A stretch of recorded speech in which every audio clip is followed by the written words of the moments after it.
Sample paper number 8 की video में आपका स्वागत है। शुरू करते हैं वीडियो को। एक बार आप पॉज करके ट्राई कर लीजिए जरूर क्वेश्चंस को। शुरू करते हैं। पहला question, the first step towards entrepreneurship is discovery of a business idea. An entrepreneur comes up with a business idea and thinks about ways to implement it. It is about seeking opportunities for a specific type of business and finding ways to commercialize on it. What kind of promotional function is this. यानी कि कोई भी entrepreneur जो है कैसे शुरुआत करता है अपनी एंटरप्रेन्योरशिप की। वो सबसे पहले डिस्कवर करता है एक बिजनेस आइडिया। एक आइडिया सोचता है कि मुझे किस चीज़ पे काम करना है, कौन सा बिजनेस करना है, फिर वो तरीके ढूंढता है उसे इंप्लीमेंट करने के। यही सब चीज़ें यहाँ पे दी हुई हैं। ये एंटरप्रेन्योर का जो फंक्शन है इसे हम क्या बोलते हैं? इस फंक्शन का पर्टिकुलर नाम है आइडिया डिस्कवरी। क्या नाम है इसका? Idea discovery. याद रख लीजिए, इंपॉर्टेंट है। अच्छा, एक और चीज़ हो सकता है आपको यहाँ पे कई कई क्वेश्चंस ना कर पाऊँ आप। क्यों? क्योंकि मैं जानबूझकर कुछ ऐसे क्वेश्चंस लाया हूं जो आपको कुछ सिखा के जाएं। तो पहली बात, यहाँ पे इस वाले पर्टिकुलर सैम्पल पेपर में आप अपने आप को टेस्ट करने नहीं आए हो, आप यहाँ पे कुछ सीखने आए हो। ठीक है, सीखने आए हो तो सीख के जाओ। इस पर्टिकुलर सैम्पल पेपर में कुछ क्वेश्चन ऐसे हैं जो आपसे नहीं होंगे, लेकिन मैं उनको इसलिए लाया हूँ ताकि आपको एग्जाम में अगर गलती से वो क्वेश्चन आ गया तो आप कर सको। ठीक है, ध्यान से सुनिए। अब इस पर्टिकुलर फंक्शन को बोलते हैं आइडिया डिस्कवरी। हो सकता है आपको नहीं पता हो, इसलिए मैंने बता दिया। Enlist any two sustainable development goals which are formulated to address the problems related to water। अब ये वाला क्वेश्चन जो है मैंने पहले ही कर दिया था कि आपको सस्टेनेबल डेवलपमेंट गोल्स को याद नहीं रखना, क्योंकि 17 गोल्स हैं, क्या करोगे याद करके। लेकिन कुछ गोल्स ऐसे हैं जो इंपॉर्टेंट है, मैं इसलिए लेके आया हूँ। जो रिलेटेड प्रॉब्लम्स है वाटर से रिलेटेड जो प्रॉब्लम्स हैं उनमें कौन कौन से सस्टेनेबल डेवलपमेंट गोल्स हैं उनके बारे में बताना है आपको। 2 गोल्स बताने हैं, मैं आपके लिए 3 लेके आया हूँ, तीनों को याद रख लो। ठीक है, इसका तो आइडिया डिस्कवरी हो गया। इसको देखते हैं। इसके 3 गोल्स हैं वाटर से related, clean water and sanitation, life below water and responsible consumption and production. ठीक है, ये तीनों वाटर से रिलेटेड है। एक और सस्टेनेबल डेवलपमेंट गोल बताता हूँ जिसका नाम है लाइफ ऑन लैंड। ये वाटर से रिलेटेड नहीं है लेकिन इंपॉर्टेंट है, याद रख लो। अब 4 याद हो गए ना आपको, तो अगर क्वेश्चन आ जाता है कि राइट 4 सस्टेनेबल डेवलपमेंट गोल्स, तो आप 4 लिख सकते हो। ठीक है, what is the impact of electronic vehicles on sustainable development. Sustainable development पे इलेक्ट्रॉनिक व्हीकल्स का क्या इम्पैक्ट है? तो सीधी सी बात है, इलेक्ट्रॉनिक व्हीकल्स का यूज़ करने से पहली बात तो हम अपने फॉसिल फ्यूल्स को सेव कर पा रहे हैं। ठीक है, यानी कि पेट्रोल डीजल वगैरह का ज़्यादा डिपेंडेंस नहीं रहेगी, तो फॉसिल फ्यूल्स बचेंगे। और दूसरी बात ये जो है हमारे एनवायरनमेंट फ्रेंडली भी हैं थोड़े बहुत। ठीक है, तो electronic vehicles help in protecting environment and also contributing in saving money and resources यानी कि नॉन रिन्यूएबल रिसोर्सेज यानी कि fossil fuels. A doctor who works for a hospital is dash person, and if the same doctor has its own clinic, he or she is B person। Identify A and B, यानी कि वो किसी hospital में काम कर रहा है doctor, तो उसे हम बोलेंगे ए, और किसी अगर उसने अपना खुद का क्लिनिक खोल रखा है तो उसे बोलेंगे बी। बताया था मैंने आपको, यही एग्जाम्पल पढ़ाया भी था कि अगर हॉस्पिटल के लिए यानी किसी ऑर्गेनाइजेशन के लिए काम कर रहा है तो उसे हम बोलेंगे वेज एम्प्लॉयड, और अगर वो खुद का काम कर रहा है तो उसे हम बोलेंगे सेल्फ एम्प्लॉयड। बस खत्म। ठीक, आगे बढ़ते हैं। 2 क्वेश्चंस दिए हुए हैं, इनमें से एक क्वेश्चन अटेम्प्ट करना है। दो नंबर आपको यहाँ पे मिल जाएंगे। Briefly explain the importance of sustainable development. ये क्वेश्चन तो आपको आता ही होगा, बहुत आसान है, कई बार पढ़ा चुका हूँ इन चीज़ों को। It will ensure that resources like air water forest are saved for the future generations. Future generations वाला पॉइंट जरूर लिख देना, इंपॉर्टेंट है ना, कि फ्यूचर जनरेशंस के लिए हमें रिसोर्सेज को बचाना है। Problems like climate change, emission of greenhouse gases can be taken care of with the help of sustainable development. Adoption of sustainable development is in our daily life and at our workplace will also promote economic growth। ठीक है, ये मुझे नहीं लगता कि आपको समझाने की ज़रूरत भी है, क्योंकि हर एक सैम्पल पेपर में हम सेम क्वेश्चन ही ला रहे हैं लगभग। मतलब सस्टेनेबल डेवलपमेंट के ही इर्द गिर्द हम घूम रहे हैं, क्योंकि यही क्वेश्चन आने वाला है एग्जाम में भी। Define women entrepreneurship as per the government of India. Government of India के अनुसार वुमेन एंटरप्रेन्योरशिप क्या होती है? अब ये वाला क्वेश्चन मुझे लगता है कि आपको नहीं आता होगा, क्योंकि ये चीज़ आपने नहीं पढ़ी है। लेकिन मैं ये क्वेश्चन इसलिए लेके आया हूँ ताकि आप कुछ सीख सको, और एग्जाम में गलती से अगर ये क्वेश्चन आ जाता है तो आप कर सको। As per the government of India, women entrepreneurship का मतलब है कि कोई भी कंपनी या फिर कोई भी ऐसा बिजनेस जिसमें 51% मालिक या फिर 51% ओनरशिप जो है वो वुमेन के पास है, तो वो वुमेन एंटरप्रेन्योरशिप है। उसके अलावा एक और कंडीशन है कि उसमें जो एम्प्लॉयज़ हैं वो 51% वुमेन ही होनी चाहिए। ठीक है, 51% वुमेन एम्प्लॉयज़ होनी चाहिए उस बिजनेस के अंदर, तो उसे हम बोल देंगे वुमेन एंटरप्रेन्योरशिप। अच्छा, एम्प्लॉयज़ क्या होते हैं कुछ लोगों को ये नहीं पता। एम्प्लॉयज़ वो होते हैं जो किसी भी ऑर्गेनाइजेशन में काम करते हैं, ठीक है। तो government of India has defined women entrepreneurship as the an enterprise owned and controlled by a women having a minimum financial interest of 51% of the capital and giving at least 51% of the employment generated in the enterprise to women, ठीक है। आगे बढ़ते हैं, समझते हैं। Next, यहाँ पे जो है 6 क्वेश्चन हैं जिनमें से 4 अटेम्प्ट करने हैं और एक एक नंबर के सारे क्वेश्चन हैं, यानी कि 4 नंबर आपको देने वाले हैं। अब बोलोगे 3 हैं, तो अरे 3 आगे वाली स्लाइड पे हैं भाई, आपने आंसर भी देख लिया इसके चक्कर में। ट्राई कीजिए पॉज करके। This is use to maintain accuracy and consistency of data in relationship. Relationship के अंदर डाटा की एक्यूरेसी एंड कंसिस्टेंसी मेंटेन करने के लिए किस चीज़ का यूज़ किया जाता है? ये क्वेश्चन भी 2 बार करा चुका हूँ, पहले भी सैम्पल पेपर्स में। रेफरेंशियल इंटीग्रिटी नाम हुआ। अब बोलोगे 2 बार करा रखा है तो फिर क्यों करा रहे हो? 2 बार मैंने शॉर्ट में, एक बार शॉर्ट में कराया था, एक बार लॉन्ग में कराया था, इस बार फिल इन द ब्लैंक्स में कराया है, ठीक है। तो इसे हम बोलते हैं रेफरेंशियल इंटीग्रिटी, जो कि यूज होती है maintain accuracy and consistency of data in a relationship. अच्छे से एक्सप्लेन कर चुका हूँ, फिर से नहीं करूंगा क्योंकि आप पहले भी सैम्पल पेपर्स की वीडियोस देख के आ चुके हो। 2 बार एक्सप्लेन किया हुआ है पूरा। To create a form you need to select dash option available under database section. अच्छा, एक मिनट, एक और बात सुन लो। कुछ लोग बोल रहे थे कि रेफरेंशियल इंटीग्रिटी का क्वेश्चन जो है वो सैम्पल पेपर में था। किस वाले सैम्पल पेपर में? सीबीएसई वाले सैम्पल पेपर में। तो ये क्वेश्चन बोर्ड के पेपर में कैसे आ सकता है? ठीक है, बोर्ड के पेपर में नहीं आएगा, ऐसा कुछ भी नहीं है। ये बोर्ड वालों ने कभी भी नहीं कहा है कि हम सैम्पल पेपर में दे देंगे तो बोर्ड में नहीं देंगे, ऐसा कुछ भी नहीं है। टेंशन लेने की जरूरत नहीं है, क्वेश्चंस रिपीट हो सकते हैं बिल्कुल, ठीक है। To create a form you need to select dash option available under the database section. Database section के अंदर किस ऑप्शन पे क्लिक करके आप फॉर्म क्रिएट कर सकते हो? दिखा देता हूं आपको प्रैक्टिकली।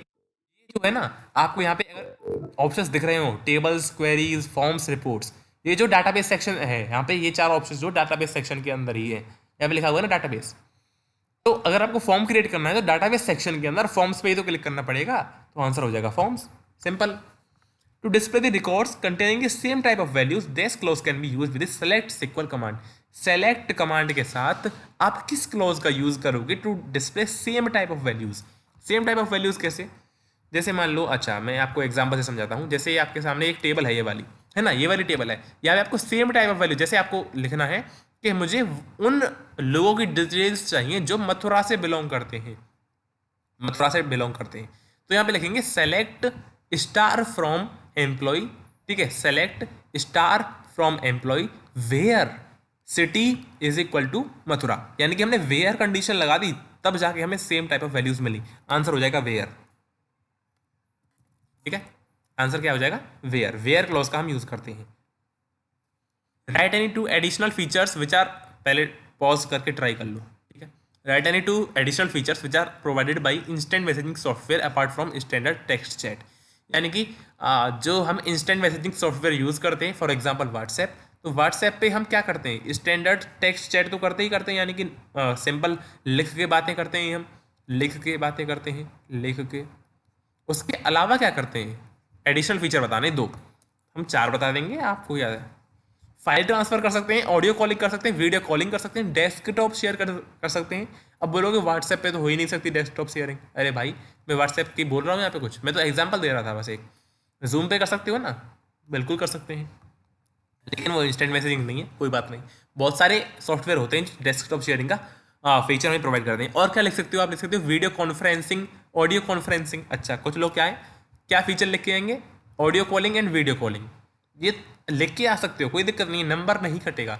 लेकिन अगर आप 2 अलग अलग लिखते हो, देखो ऑडियो कॉलिंग वीडियो कॉलिंग एक जैसे हो गए, आप लिखो file transfer and audio calling, video calling, desktop sharing, अलग अलग लिखोगे तो अच्छा लगेगा, है ना।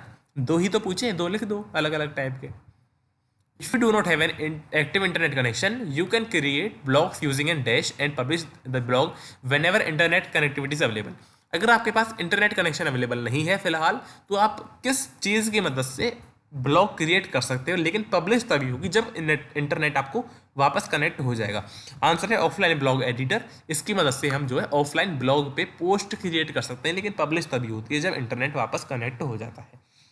Dash refers to the user friendliness of a computer system for all regardless of their disability। रटा हुआ सवाल है कंप्यूटर एक्सेसिबिलिटी, आंसर हो जाएगा, जिसके अंदर जो है डिसेबल्ड पीपल के लिए कुछ एक्सेसिबिलिटी फीचर्स प्रोवाइड किए जाते हैं by the computer. What is base? Base क्या है भाई? ये है बेस, ये देखो ये बेस है, ये क्या है? बेस ही तो है। तो बेस क्या हुआ, एक सॉफ्टवेयर हुआ जिसकी मदद से हम डाटाबेस क्रिएट एंड मैनेज कर सकते हैं। बेस को प्रोवाइड किया जाता है बाई OpenOffice.org। OpenOffice.org लिख देना, या फिर लिख देना Apache open office, by Apache open office, ये प्रोवाइड किया जाता है। अब बोलोगे ऐसा भी सवाल आता है, बिल्कुल आता है भाई, आता है। Base is a software used for creating and managing databases. It is provided by OpenOffice.org. Its file extension is .odb. इसकी फाइल की एक्सटेंशन .odb है। बहुत सारे लोगों को अभी भी नहीं पता क्या होती है फाइल एक्सटेंशन, तो वही रटा रटाया एग्जाम्पल। म्यूजिक की फाइल में .mp3 लगा हुआ होता है, PDF की फाइल में .pdf लगा हुआ होता है, MS वर्ड की फाइल में लास्ट में .docx लगा हुआ होता है, वीडियो की फाइल के लास्ट में .mp4 लगा हुआ होता है। उसी प्रकार से जब हम ओपन ऑफिस बेस से फाइल क्रिएट करते हैं उसके लास्ट में .odb लगा हुआ होता है। इसी को हम फाइल एक्सटेंशन बोलते हैं। इसकी मदद से हम पहचान लेते हैं कि किस सॉफ्टवेयर से फाइल बनाई गई है या फिर किस टाइप की फाइल है हमारी, PDF है, इमेज फाइल है, इमेज के लास्ट में .png लगा हुआ होता है ना। आगे बात करेंगे what are binary data types. Binary data types क्या होते हैं? तो डाटा टाइप्स तो पता है, डाटा टाइप्स का हम यूज करते हैं to identify which type of data we are going to store in our database. ठीक है, हम अपने डाटाबेस में किस तरह की डाटा को स्टोर करने वाले हैं उसके लिए हम डाटा टाइप्स का यूज करते हैं। ये बहुत सारे होते हैं, न्यूमेरिक होते हैं, अल्फा न्यूमेरिक होते हैं, बाइनरी होते हैं, डेट टाइम होते हैं और अदर डाटा टाइप्स होते हैं। बाइनरी का हम यूज करते हैं टू स्टोर फाइल्स कैसी, ऑडियो वीडियो तरह की है ना, ऑडियो वीडियो तरह की, ऑडियो वीडियो एक्सेट्रा, हम इन तरह की फाइल्स को यूज़ या फिर अपलोड कर सकते हैं डाटाबेस में यूजिंग बाइनरी डाटा टाइप्स। तो binary data types are used for storing data in binary formats. Binary data types in database can be used for storing photos, music files etcetera. In general files of any format can be stored using the binary data type. अच्छा, अब आपसे पूछ ले कि अगर ऐसा भी question आ सकता है कि एक .zip जिप फाइल जो है हमारे पास है, यानी कि कंप्रेस्ड फाइल है किसी भी फॉर्मेट की, उसे हम स्टोर करना चाहते हैं तो किस डाटा टाइप का यूज़ करेंगे? तो किसका करेंगे भाई? बाइनरी का। अब बोले कि हमारे पास एक फाइल है जो कि इमेज फाइल है, PNG या फिर JPEG फाइल ले लो, किसी का बच्चा हो रहा है बाहर, कोई बात नहीं, JPEG फॉर्मेट में एक फाइल है, उसको हमें स्टोर करना है डाटाबेस के अंदर, तो किस डाटा टाइप का यूज़ करेंगे? तो बाइनरी आंसर हो जाएगा। एग्जाम्पल्स दे रखे हैं बाइनरी डाटा टाइप्स के, long binary and were binary. ठीक है, इससे मतलब नहीं क्या होता है, इनका यूज़ कब यूज़ करते हैं, नहीं पढ़ना है जी। ठीक है, आगे बात करेंगे write the steps to create relationship between two tables. दो टेबल्स के बीच में रिलेशनशिप क्रिएट करने के लिए, कनेक्ट करने के लिए हम इस तरह से उनको कनेक्ट कर सकते हैं। एक बार फिर से बता दूं कि टेबल्स को कनेक्ट करने के लिए कौन सी स्टेप्स होती हैं, लेकिन स्टेप्स वाले क्वेश्चंस आने के बहुत कम चांसेस हैं। आपने बहुत सारी कमेंट की है भाई स्टेप वाले क्वेश्चन आएंगे कि नहीं आएंगे, मैंने सभी का आंसर लिखा है नो, नहीं आएंगे नहीं आएंगे नहीं आएंगे, लेकिन फिर भी एक दो क्वेश्चन जो मुझे लगता है इंपॉर्टेंट है वो करा रहा हूँ। ठीक है, इससे पहले मैंने किसी भी असेंबली बार में स्टेप वाला क्वेश्चन कराया भी नहीं है। अच्छा, समझते हैं। टेबल में दो टेबल्स के बीच में रिलेशनशिप क्रिएट करने के लिए हमें जाना पड़ेगा टूल्स मेनू में और रिलेशनशिप्स पे क्लिक करेंगे। अच्छा एक मिनट, ये रिलेशनशिप पहले से ही बनी हुई है, इसको डिलीट कर देते हैं, फिर आपको सिखाते हैं क्रिएट करना। यहाँ पे जाके हम इसे कर देते हैं यस। अच्छा समझिए, टूल्स मेनू में मैंने रिलेशनशिप्स पे क्लिक किया, फिर यहाँ पे जैसे हम क्लिक करते हैं ये पूछिए कौन कौन सी टेबल्स के बीच में आप रिलेशनशिप क्रिएट करना चाहते हैं। तो मैं यहाँ पे एक लाइब्रेरी वाली टेबल ले लेता हूँ और एक स्टूडेंट्स वाली टेबल ले लेता हूँ। ठीक है, इनको उठा के कहीं भी देख सकते हो आप, जो हम आपकी मर्जी है ना। तो ये दो टेबल्स हैं आपके पास। अब क्या है, इनको बड़ा कर दूँ थोड़ा, अच्छा लगेगा ना आपको, बड़ा कर दूंगा तो समझिए इनको, थोड़ा सा ध्यान से सुनिए और समझिए। ये स्टूडेंट्स की टेबल है, लाइब्रेरी की टेबल है, इसकी प्राइमरी की रोल नंबर है, इसकी प्राइमरी बुक आईडी है और इसमें फॉरेन की का काम कर रहा है रोल नंबर। मैंने आपको पढ़ाया है कि प्राइमरी की और फॉरेन की मदद से हम रिलेशनशिप क्रिएट करते हैं। तो हम कैसे क्रिएट करेंगे, प्राइमरी की को ड्रैग करके फॉरेन की पे ड्रॉप कर देंगे बस। प्राइमरी की को ड्रैग करो, फॉरेन की पे छोड़ दो जाके, दिख गई एक लाइन, इसी लाइन का मतलब है कि यहाँ पे रिलेशनशिप क्रिएट हो चुकी है। वन का मतलब है कि प्राइमरी की रिपीट नहीं होगी, वन एक ही बार आ सकती है, लेकिन यहाँ पे फॉरेन की एन लिखा हुआ है, यानी कितनी बार आप जो है फॉरेन की का यूज़ कर सकते हो। यही मतलब यहाँ पे वन और एन लिखा हुआ है ना, दिख रहा है आपको, यहाँ पे वन लिखा हुआ है, यहाँ पे एन लिखा हुआ है। ठीक है, समझ गए मेरी बात को। इस तरह से हम रिलेशनशिप क्रिएट कर सकते हैं। फिर फाइल पे जाओ और सेव पे क्लिक कर दो, सेव हो गई रिलेशनशिप, टेबल जो है वो कनेक्ट हो चुकी हैं। देख लो अब, टूल्स मेनू में रिलेशनशिप पे क्लिक करो, at the tables in amongst which you want to create the relationship, select the tables and click on add button, drag the primary key of the table and drop into the foreign key of the another table. आगे बात करेंगे, briefly describe the purpose of sound sentry. Sound sentry क्या है, एक accessibility feature है। क्या है, accessibility feature है जो कि उनके लिए बनाया गया है जिनको ऑडिटरी इम्पेयरमेंट है, ऑडिटरी प्रॉब्लम्स है, यानी कि जिनको सुनने में दिक्कत है, उनके लिए ये जो है फीचर बनाया गया है। इसमें क्या होता है समझते हैं। इसके अंदर जो है जो वार्निंग्स उसे बोल के देनी होती हैं कंप्यूटर को, वो विजुअल वार्निंग्स की तरह देता है उसे। Design to help users with auditory impairment, sound entry generates visual warning such as blinking title bar को ब्लिंक करेगा। अब टाइटल बार क्या होता है वो भी दिक्कत है। ये आपके सामने पावर पॉइंट खुला हुआ है, यहाँ पे जो टाइटल लिखा हुआ है ना SQP8.pptx पावर पॉइंट, इसे हम टाइटल बार बोलते हैं। ये पूरा टाइटल बार है यहाँ पे। तो टाइटल बार जो ब्लिंक करने लगे, इस टाइप का कोई फीचर हो, और अब फ्लैशिंग बॉर्डर जो है फ्लैश करने लगे। Whenever the computer generates a sound, जब भी साउंड जनरेट होगी तब वो जो है दिखाएगा आपको कुछ ना कुछ, जैसे ब्लिंकिंग टाइटल बार या फिर flashing border. What is the use of IRCTC? IRCTC की फुल फॉर्म बताओ जल्दी कमेंट में। IRCTC की फुल फॉर्म बताओ जल्दी से कमेंट में, आगे बढ़ने से पहले कमेंट करो। नहीं कर रहे हो? अच्छा, नहीं मानोगे, चलो कोई बात नहीं, बढ़ते हैं आगे, समझते हैं IRCTC की full form. Indian railway catering and tourism corporation इसकी फुल फॉर्म है। इसका यूज़ क्या है? इसका यूज़ है फॉर बुकिंग ट्रैवल टिकट्स। यहाँ पे train tickets and flight tickets का बुकिंग करते हैं, ट्रेन एंड फ्लाइट टिकट्स हम यहाँ पे बुक करते हैं, ठीक है। और for work to work with IRCTC you need to use a web browser and an internet connection. तो बस कुछ नहीं है, वेब ब्राउज़र में जाओ, वेबसाइट पे जाओ, या फिर मोबाइल में ऐप भी डाउनलोड कर सकते हो, लेकिन यहाँ पे हम कंप्यूटर की बात कर रहे हैं तो आपको वेब ब्राउज़र में जाके IRCTC की वेबसाइट पे जाके आप जो है टिकट बुक कर सकते हो। उसके लिए आपको इंटरनेट कनेक्शन आपके पास होना चाहिए, उसके लिए आपके पास इंटरनेट कनेक्शन होना चाहिए। एक मिनट, why there is need of internet security यार, हाँ एक मिनट, yes why there is need of internet security. Internet security की जरूरत हमें क्यों पड़ती है? Online threats such as phishing, email spoofing and chat spoofing can increase the chances of user getting compromised. ये जो ऑनलाइन थ्रेट्स हैं जैसे कि फिशिंग हो गया, ईमेल स्पूफिंग हो गया, चैट स्पूफिंग हो गया, इनके कारण जो है यूजर्स जो है फंस जाते हैं फालतू की चीज़ों में। You can reduce the risk by using best practices such as antivirus software, anti spyware software, firewalls, strong passwords etcetera, in addition to spreading awareness of the best practices. तो इन सब चीज़ों का प्रयोग करें। फायरवॉल क्या होता है? जैसे मतलब एक जैसे सैनिटाइज मास्क होता है ना, आपका मास्क क्या करता है? आपको वायरस से बचाता है, कोरोना वायरस से बचाता है। तो एक वॉल है आपके और वायरस के बीच में, फायरवॉल भी यही काम करती है, लेकिन थोड़ा सा अंतर है। फायरवॉल वो जो है वायरस को पकड़ के मार देती है, सीधा खत्म कर देती है। मतलब मास्क प्लस सैनिटाइजर दोनों काम कर देती है ना फायरवॉल। और स्ट्रॉन्ग पासवर्ड यूज़ करो, उसके अलावा अवेयरनेस स्प्रेड करो कि भाई फालतू के लिंक्स पे क्लिक मत करो, ये मत करो, वो मत करो। बट इस Google Talk from where it can be downloaded. Google Talk क्या है और कहाँ से आप किस तरह से इसे डाउनलोड कर सकते हो? तो Google Talk is an instant messaging service that provides both text and voice communication developed by Google INC, यानी कि ये इंस्टेंट मैसेजिंग सर्विस है, या फिर बोल सकते हो इंस्टेंट मैसेजिंग सॉफ्टवेयर है, जो कि गूगल के द्वारा प्रोवाइड किया गया है। इंस्टेंट मैसेजिंग आप जानते हो कौन सी? व्हाट्सएप वाली, ठीक है। जैसे व्हाट्सएप पे चैटिंग करते हैं इसी प्रकार से गूगल टॉक पे भी हम कर सकते हैं। तो सेम चीज़ें यहाँ पे लिखनी है। कैन ऑल्सो भी use for making video calls and to view updates from Gmail inbox. Gmail inbox से भी अपडेट्स आप यहाँ पे ले सकते हो। जो मेल्स आपको जीमेल पे आ रहे हैं वो आप मैसेजेस की फॉर्म में गूगल टॉक पे भी पढ़ सकते हो।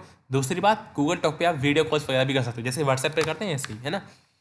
Google Talk is free and available as application based and web based. ये एप्लीकेशन बेस्ड भी है एंड वेब बेस्ड भी है, यानी कि आप चाहें तो इनका एप्लीकेशन सॉफ्टवेयर डाउनलोड कर सकते हैं, या फिर आप वेबसाइट पे भी इसे जो है यूज़ कर सकते हो। डाउनलोड कैसे करोगे वो पूछा है ना, from where can be downloaded, वो भी बताएंगे अभी। Before you start using Google Talk a Gmail account is required. Download करने के लिए आपको जाना पड़ेगा google.com/talk। अच्छा, एक और चीज़, कुछ लोग बोल रहे हैं कि हमारी बुक्स में गूगल टॉक नहीं दिया हुआ, गूगल हैंगआउट्स दिया हुआ है। पहली बात, गूगल टॉक का ही नाम बदल के अब गूगल हैंगआउट्स कर दिया गया है। और दूसरी बात, हमारे पेपर में जो सवाल आएगा वो गूगल टॉक के नाम से ही आएगा, तो गूगल टॉक ही याद करो, हैंगआउट्स में कंफ्यूज मत हो।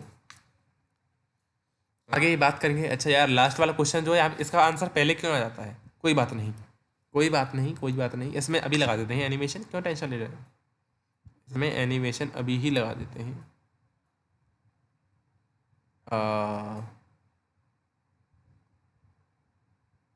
लगा तो हुआ है भाई, इस पर्टिकुलर पे लगेगा क्या? बिल्कुल लग गया। शुरू करते हैं फिर इस क्वेश्चन को। Explain peer to peer architecture and client server architecture. समझते हैं पीयर टू पीयर और क्लाइंट सर्वर क्या क्या होता है।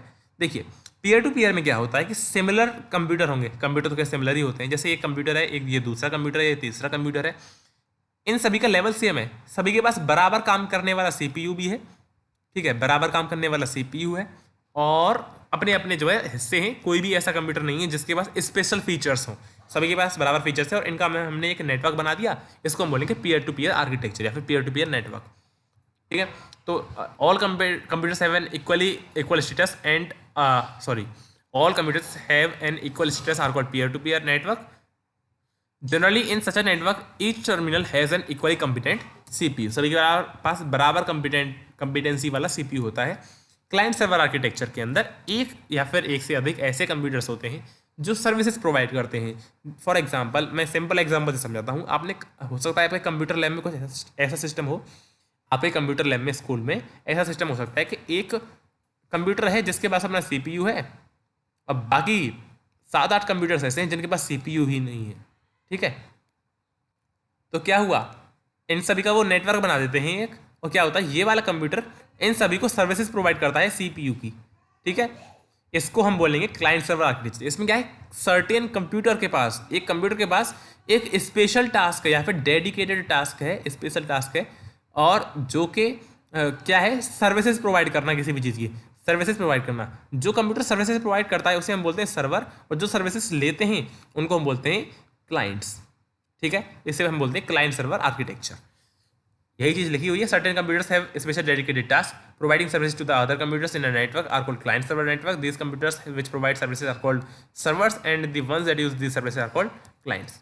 आखिरी क्वेश्चन, एक टेबल है जिसका नाम है एम्प्लॉय, और यहाँ पे जो है सैलरी दी हुई है और उनकी कितनी पेमेंट जो है पेंडिंग है वो दी हुई है, और यहाँ पे कुछ कमांड या फिर क्वेरीज आपको लिखनी है। Update the pending payment of the employee to 0 where serial number is 05, यानी कि जिसकी 34,000 जो पेमेंट है इसकी 0 कर देनी है, कुछ भी नहीं है, सीधा लिख दो update employee set pending payment is equal to 0 where serial number is equal to 05। इस प्रकार से आपको लिखना है, समझ गए मेरी बात को, कंडीशन लगा के where serial number is equal to 05। आगे बात करेंगे, display the names of employees whose no pending amount is there. उन लोगों के नाम दिखाने हैं जिनकी कोई भी पेंडिंग अमाउंट नहीं है, यानी कि जिनका पेंडिंग अमाउंट 0 है, तो बस लिख दो डिस्प्ले नहीं, हम लिखेंगे यहाँ पे select name from employ where pending payment is equal to 0। Simple अंग्रेजी लिखनी है, और लास्ट में सेमीकोलन जरूर लगा देना।